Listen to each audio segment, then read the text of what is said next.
Assalamualaikum warahmatullahi wabarakatuh. Perkenalkan, nama saya Muhammad Sururi Kolbi dengan NIM 860509794.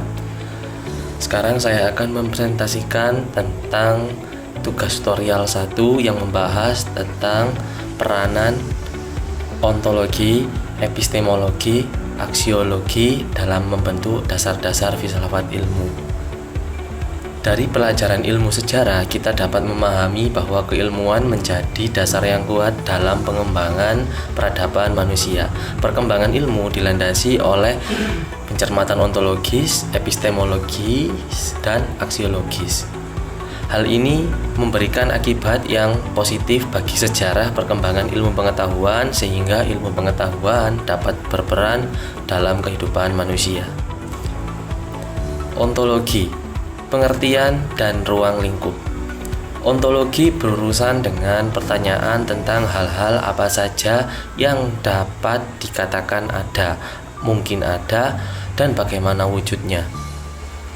Ontologi dapat dikelompokkan berdasarkan persamaan dan perbedaannya atau karakteristiknya. Dalam ontologi ilmu, berarti kita akan mempelajari apakah ilmu itu dan bagaimana bentuknya, bagaimana ilmu itu menjadi ilmu, apakah keberadaan ilmu itu benar-benar nyata. Jadi, ontologi adalah ilmu yang khusus mencermati atau mempertanyakan apa yang ada di balik segala sesuatu yang dianggap ada atau mungkin ada. Contoh ontologi kasus. Pertanyaan, apakah mahasiswa itu?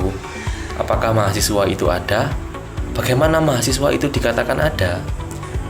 Sebagai jawaban, mahasiswa itu adalah orang yang sementara menempuh pendidikan tinggi, atau mahasiswa adalah atribut bagi orang yang tingkat pendidikannya lebih tinggi dari dasar dan menengah. Selanjutnya, epistemologi, pengertian dan istilah. Kata epistemologi berasal dari bahasa Yunani, episteme, yang berarti pengetahuan, lalu logos, yaitu ilmu. Jadi, epistemologi adalah pelajaran tentang asal-usul pengetahuan, kebenaran pengetahuan, dan bagaimana pengetahuan itu dikatakan benar. Kita mempelajari epistemologi ilmu berarti kita ingin mengetahui dan memahami asal-usul ilmu tersebut, kebenaran ilmiah, dan bagaimana kebenarannya dikatakan ilmiah. Mahasiswa sebagai kaum intelektual atau ilmuwan adalah orang yang selalu menyajikan kebenaran berdasarkan kebenaran-kebenaran yang ilmiah.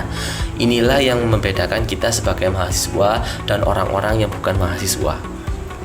Itulah sebabnya jika kita melihat sebuah percakapan antara orang yang mengatakan kebenaran ilmiah dan tidak ilmiah, akan tampak jelas perbedaannya. Orang yang mengatakan kebenaran ilmiah selalu didukung oleh hasil-hasil riset atau penelitian yang berisi fakta-fakta dan data-data.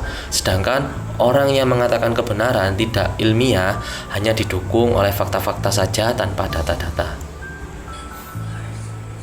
Selanjutnya, aksiologi, pengertian dan istilah. Jika ontologi berfokus pada eksistensi atau keberadaan, lalu epistemologi berfokus pada asal-usul ilmu pengetahuan dan tingkat kebenaran ilmiah, maka aksiologi berfokus pada nilai yaitu etika dan estetika penerapan ilmu pengetahuan dalam dunia nyata. Aksiologi berasal dari bahasa Yunani dari kata aksia yang berarti nilai dan logia yang berarti wacana lisan. Aksiologi contoh kasus, misalnya di Korea Utara, percobaan nuklir merupakan salah satu temuan ilmiah di wilayah sana. Banyak orang yang menganggap itu memiliki nilai dan etika yang baik maupun buruk.